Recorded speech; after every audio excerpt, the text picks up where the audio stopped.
नमस्कार शेतकरी मित्रांनो, 1 रुपया खर्च न करता तुम्ही शेळी पालन कशा करू शकता किंवा तुमच्याजवळ पैसेच नसेल, पैसे संपूर्ण माणसाजवळ असतात पण कायची एक परिस्थिती थोडीशी विकट असती तर मग त्यांचं अडचणी येत असतात आणि इच्छा असते शेळी पालन करण्याची।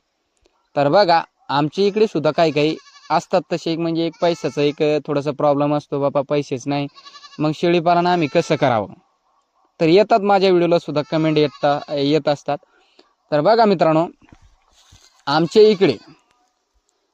इकडे सुद्धा एक अशी ट्रिक वापरतात काही लोक, ती तुम्हाला सांगतो आणि तुमच्या इकडे जर ती एक होत असेल तसं तर चौकडं होत असते, तुम्ही सुद्धा करू शकता। बघा आमच्या इकडे एक शेळी पालक असेल, सर्वसाधारण तुम्हाला विस्तारमध्ये सांगतो, मोकळी चर्चा होणार आहे। तर आमच्या इकडे जर कोणी एक शेळी पालक असेल तर ती शेळी पालक त्याच्या एक शेळ्या ज्या असतात 10 असेल, 5 असेल, 15 असेल, 20 असेल, मग तुम्ही किती धरू शकता। तर एक त्यांना थोडंसं एक काम असतो किंवा काही वेळेस लग्न करतात, काही वेळेस काय होतंय थोडंसं एक शेळी पालक असून सुद्धा त्यांना अडचणी येत असतात बरं का। म्हणजे शेळ्या कमी असतात, तेवढं उत्पन्न जेवढं होत असतं एक वार्षिक आपलं ते एक त्याच्यावरती नॉर्मल पद्धतीने आपलं एक उदरनिर्वाह चालू असतो। पण त्याच्यामध्ये जर जास्तच काहीतरी वेगळंच खर्च आलं, काहीतरी एक दवाखान्याचं निघलं, लग्नाचं निघलं, कोणाच्या एक पोरीचं असेल, तर मग त्याच्यामध्ये खर्च लागत असतो। तिथे लोक व्याजाने पैसा देत असतात। मग तिथे काय करतात, ते 10 शेळ्या असेल, 5 असेल, मग ते काय करत असतात मित्रांनो, ते शेळ्या विक्री करण्याचा प्रयत्न करत असतात काही मित्र। पण काही जे आहेत आमच्या इकडे चांगल्या परकून शेळ्या ठेवत असतात। आमच्या इकडे असंच होत असतं, चांगल्या परकून काही 5 शेळ्या, 4 शेळ्या, 10 शेळ्या सांभाळणाऱ्या माणसं जे आहेत, तुम्हाला सांगितलं आपण, चांगल्या शेळ्या ते ठेवत असतात। मग त्यांना एक अशी सवय लागलेली असती शेळ्यांना की चांगलं चरण्याचं, बापा जीवावरच्या शेळ्या असतात, म्हणजे ते काय होतंय, एक जीव लावलेला असतो, ते शेळ्या त्यांना विक्री करावं असं वाटत नाही। आणि काय मित्रांना असं वाटत असतं की बाबा आपल्या शेळ्या दुधाला सुद्धा चांगल्या आहे, पिल्ले सुद्धा चांगले देत असतात, ठोकर पिल्ले देत असतात आणि शेळ्या पिल्ले सुद्धा लवकर विक्रीला येत असतात आणि शेळ्या आपले पिल्ले सुद्धा पिल्लांना दूध सुद्धा पाजत असतात, धरण्याचं काम।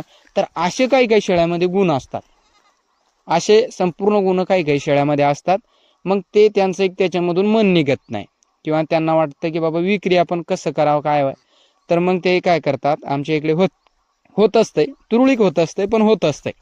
बघा ते काय करतात, जर पुढचा कोणी सांभाळणारा असेल, शेळ्यागंज त्यांच्याच असेल, सर्व 10 शेळ्या असेल, 5 असेल, तर ते एक सांभाळणाऱ्याला कोणी पाहत असतात की बाबा माझ्या शेळ्या तू एवढं मला एक उसाला जावं लागेल, तर माझं एक कर्ज एक कमी होईल आणि एक मला 2 वर्षाचं बाहेर जावं लागेल, मग तू एक माझ्या शेळ्या सांभाळतो का, तर तू माझ्या शेळ्या सांभाळतो का। तर मग एक पुढचा जर म्हणला हो बाबा मी सांभाळतो, तर कसं, तर बघा आमच्या इकडे सांगण्याची गरज नसते, अर्धालीने म्हणजे एक सर्वसाधारण निंबट आहे।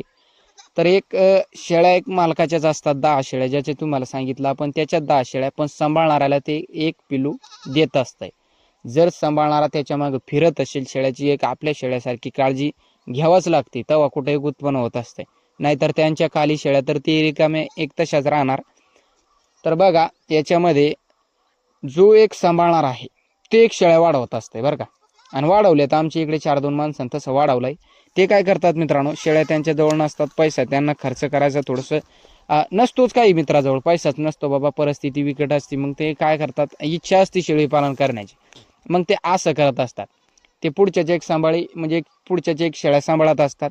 आणि ते एक आमच्या इकडे असं असतं की 2 बोकड जर दिले तर एका माणसाला, मालकाला एक जाईल, मालकाची शेळी राहील ती, पण जो सांभाळणार आहे त्याला एक पिलू येईल आणि जो एक मालक आहे त्याला एक पिलू जाईल, तर असं राहत आहे। तर त्याच्यामध्ये काय होत असतं मित्रांनो, ते शेळ्या 1-2 वेळेस वेल्या, त्याच्यानंतर थोडंसं मग पिल्ले वाढत असतात।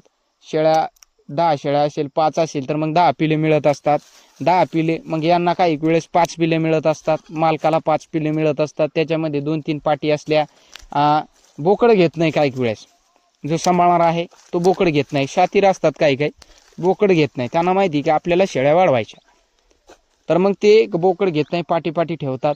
मग त्या पाटी सुद्धा त्या शेळ्याबरोबर ते चारत असतात।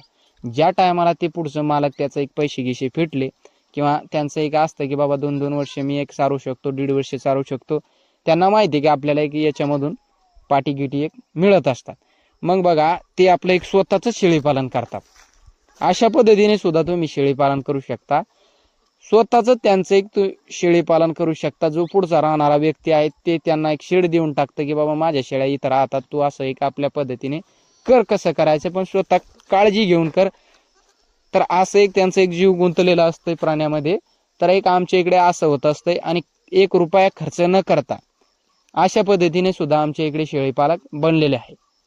तर सोपी ट्रिक आहे, फक्त तुमचे कष्ट किंवा तुमची मेहनत.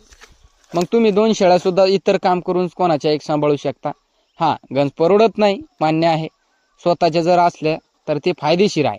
पण पैसाच नसेल मित्रांनो तर मग तुमच्यासाठी हे सुद्धा तशाच पद्धतीचा फायदेशीर आहे. आणि याच्यातून तुम्हाला जबरदस्त तुमचं काम करत असाल, 1 शेळी जर देत असेल कोणी तर सांभाळा, काय हरकत नाही. काम करत करत तुमचं एक त्या शेळीचे एक पाठगीट जर असेल, बोकड घेऊ नका, काय हरकत नाही. तर पाठ घ्या, त्याच्यामधून तुमचा एक पुढं चालून ती शेळी तयार होईल. तशा शेळ्यापासून मग स्वतःचं तुम्ही एक वाढू शकता. आमच्या इकडे असं होत असतंय. तुमच्या इकडे होतंय किंवा नाही ते सुद्धा मला कमेंट करून सांगा.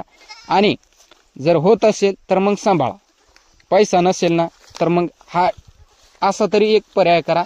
आणि शेळीपालन तुम्ही एक इच्छा असेल तर करू शकता. बरं, इच्छा असेल तर माणूस काही करू शकतो आणि कुठून सुद्धा एक मार्ग एक शोधत असतो. तर मित्रांनो, कसा वाटला व्हिडिओ कमेंट करून नक्कीच सांगा. आणि ज्या मित्रांना वाटतं की आमच्याजवळ पैसा नाही, काय नाही, तर तशा मित्रांना हा व्हिडिओ शेअर करा. व्हिडिओ पाहिल्याबद्दल मनापासून धन्यवाद.